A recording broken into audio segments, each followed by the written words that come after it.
आज हम आप सभी को कपूर के कुछ चमत्कारिक गुणों के बारे में बताएंगे जो आपके जीवन की दिशा को पलट कर रख देंगे। संसार में अनेक ऐसे व्यक्ति हैं जो अनेक प्रयास और कठिन परिश्रम के बावजूद भी परेशान हैं। कभी धन की कमी सता रही है तो घर में कलह है, तो कभी नौकरी चाकरी में बरकत नहीं है, कभी बच्चे पढ़ाई लिखाई में मन नहीं लगा रहे हैं। इस तरह की अनेक परेशानियां लोगों को घेरे हुए हैं। हम सभी जानते हैं और शास्त्रों ने प्रमाण दिया है, कर्म प्रधान विश्व करी राखा। तो कर्म तो प्रधान है, पर साथ साथ कर्म के अंदर हमें कौन से कार्य ऐसे करने चाहिए जो हमारे रास्ते में रुकावट बन रही हैं। हमारे जीवन में कुछ ऐसी निगेटिव एनर्जीज होती हैं, नकारात्मक ऊर्जा, जो हमें सदैव आगे बढ़ने से रोकती हैं। बगैर धन के, सुख संपत्ति के व्यक्ति का जीवन कितना दुखमय होता है वह तो वही जानता है जो उसे भोगता है। तो आइए हम कपूर के कुछ उपाय आपको बताएं, जिसे थोड़ा सा परिश्रम करके और नियमित होकर के यदि आप कर लेंगे तो आप बहुत बड़ी सफलता हासिल कर लेंगे। 100% गारंटी है, इसमें कोई संदेह की बात नहीं है। तो आपके घर में यदि हमेशा कलह मचा रहता हो, शांति नहीं है, कोई परिवार का एक सदस्य दूसरे को देखना नहीं चाहता, फूटी आंख भी, तो आपको करना क्या है? पहली बात तो आप ये समझ लीजिए, कपूर जो है 3 प्रकार के होते हैं। एक तो टिकिया वाला गोल कपूर आता है, दूसरा चौकोर कपूर आता है, और तीसरा भीमसेनी कपूर आता है। तो कोई भी कपूर हो, उसके आपको 4 टुकड़े कर लेने हैं, और 4 टुकड़ों में आपको अपने मकान के अंदर चारों कोनों पर एक एक टुकड़ा कपूर रख देना। अब आपको आश्चर्य लग रहा होगा कि ये कपूर क्या करेगा। प्रभु ने हमको सारे तत्व प्रदान किए हैं जन्म के साथ साथ, और सभी में कुछ न कुछ ऐसे गुण अवश्य हैं जो हमारी समस्याओं का निदान करते हैं। इसी तरह कपूर एक ऐसा शक्तिवर्धक टॉनिक के रूप में हमारे जीवन में काम करता है। जब उसका प्रयोग करते हैं तो उसमें से जो पॉजिटिव ऊर्जा निकलती है वह सारी नेगेटिव ऊर्जा समाप्त करके हमारे घर को सुख शांतिमय बना देती है। ये तो रहा पहला उपाय। अब हम दूसरे उपाय के बारे में बात करें। आपकी मान लीजिए कोई दुकान है, दुकान नहीं चल रही है, दुकान पर जितने ग्राहक आने चाहिए नहीं आ रहे हैं, जितनी आमदनी होनी चाहिए नहीं हो रही है, घर में पैसों की कमी है, कर्ज पर कर्ज चढ़ता जा रहा है, आप परेशान हैं, पूरा नहीं कर पा रहे हैं, जिसके कारण घर में आर्थिक तंगी का सामना करना पड़ रहा है। तो ऐसी परिस्थिति में आपको करना क्या है? कांच की एक कटोरी में 7 टुकड़े कपूर के लेने हैं और 2 ढेला कपूर। ये 2 ढेला कपूर आपको कहाँ मिलेगा? मेडिकल स्टोर पर मिलेगा। वो वहाँ से ले आइए, उसको ले आ करके उसमें 2 सेंधा नमक के टुकड़े मिला दीजिए और ढक देना है। और ढक करके आपका कैश बॉक्स जहाँ होगा, या जिसे तिजोरी कहते हैं, संदूक कहते हैं, जहाँ आप पैसा रखते हैं, उसके आसपास कहीं सटा के रख दीजिए, अथवा पर्स में अपने रख लीजिए। दुकान में है तो दुकान के बॉक्स के पास जहाँ पैसा रखते हैं कहीं सटा करके रख दीजिए। देखिए चमत्कारिक परिवर्तन होगा।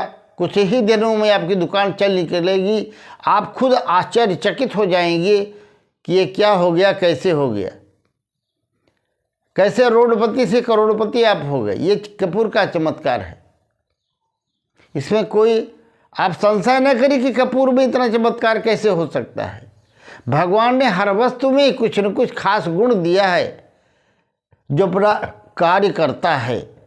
हाँ, उसका उपयोग सही होना चाहिए। तीसरी बात, सुबह शाम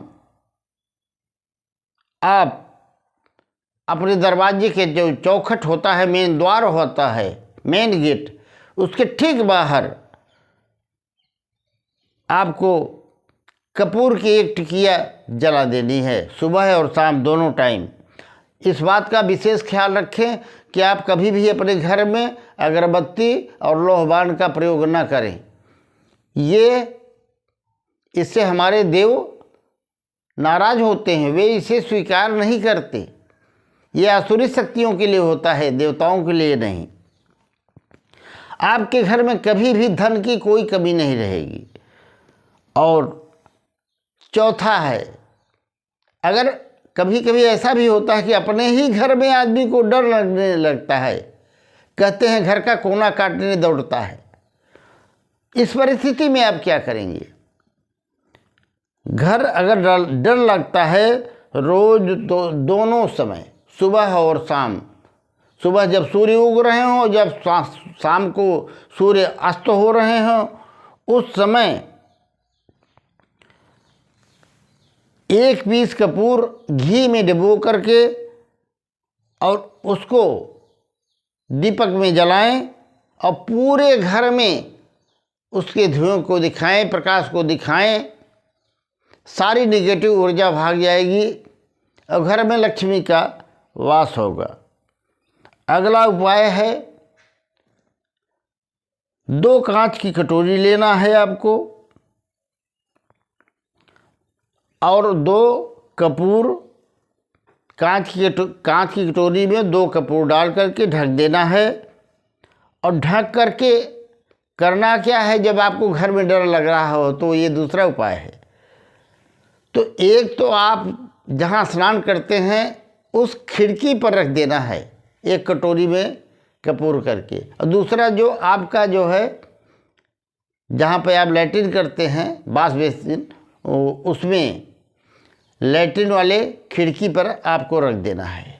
कपूर अपना काम करता रहेगा। धन की अगर बहुत बड़ी समस्या है, ऐसा है ना, धन कई तरीके से आता है, कुछ तो धीरे धीरे करके आता है, और कभी कदार लक्ष्मी की कृपा हो गई तो अपार धन का ढेर अचानक आ जाता है, जैसे लॉटरी, जुआ इत्यादि से आ जाता है। कुछ प्रदेशों में लागू है लॉटरी का सिस्टम, जैसे मध्य प्रदेश आदि कुछ प्रांत हुए, सुना है हमने। उसके लिए आपको क्या करना है, शुक्रवार के दिन गुलाब का फूल और कपूर एक साथ जला लेना है। और घर में अगर दुर्गा माता की फ़ोटो है तो उनके सामने रख देना है, प्रार्थना करना है कि माँ, मैं आपका बालक हूँ और आप कृपा करके मुझे धन प्रदान कीजिए। और शुक्ल पक्ष शुक्रवार से करना है। और नवरात्रि में अगर आप ये कार्य करें तो इससे बढ़िया और कुछ हो ही नहीं सकता। तो और 4 चांद लग जाएंगे, माँ लक्ष्मी की कृपा होगी। उनको वरदान है कि वो जो चाहें दे सकती हैं अपने भक्तों को। तो आपको प्रबल धन का योग इससे मिल जाएगा। अगर आपके घर में लक्ष्मी माता की या दुर्गा माता की फ़ोटो नहीं है तो पहले से ही फ़ोटो ले आकर के रख लें। अगर आपको अपने घर में कहीं पे वास्तु दोष दिखाई देता है, अगला उपाय, कहीं कोई कोना कटा फटा दिखाई पड़ता है, घर का पिंड फूट गया है जिसके घर में, जिससे आपके घर में आसुरी शक्तियों का प्रवेश हो गया है, पितर नाराज हैं, तो ऐसी परिस्थिति में आपको कांच की कटोरी में आप कपूर रख दीजिए और उसको ढक करके अपने घर में रख दीजिए, उस जगह जहाँ पर पे आपको वास्तु दोष दिखाई पड़ रहा हो। आपकी सारी समस्या समाप्त हो जाएगी। अब शनिवार के दिन दूसरा वो है भाग्य चमकाने के लिए। भाग्य चमकाने के लिए शनिवार को नहाने के पानी में आप कपूर के तेल के 2 बूंद डाल करके स्नान कीजिए। अद्भुत चमत्कार होगा, आप में आकर्षण पैदा हो जाएगा और धन का आगमन का स्रोत खुल जाएगा। पति पत्नी में आपस में नहीं बनती है तो दोनों के लिए उपाय है। अगर पति पत्नी करना चाहे तो पति के तकिया के नीचे सोते समय जो सिंदूर वह अपने मांग में लगाती है, थोड़ा सा एक पुड़िया में बनाकर उसके तकिया के नीचे रख देना है। और पति घर में कपूर रखना चाहे, कपूर को रख कर पति चाहे तो ये प्रयोग करे कि वो कपूर वहाँ पर रख दे, जलाए नहीं। अब मित्रों, ये सारे उपाय तो बताए गए, पर कर्म प्रधान है। इन सब उपायों को करते रहने से हाथ पर हाथ धर के बैठ जाएंगे तो आपको कुछ भी प्राप्त होने वाला नहीं है। पर आपको जो भगवान ने कर्म दिया है, कर्म आप करते रहेंगे तो अवश्य प्रभु आप पर कृपा करेंगे। राधे राधे, जय श्री कृष्ण।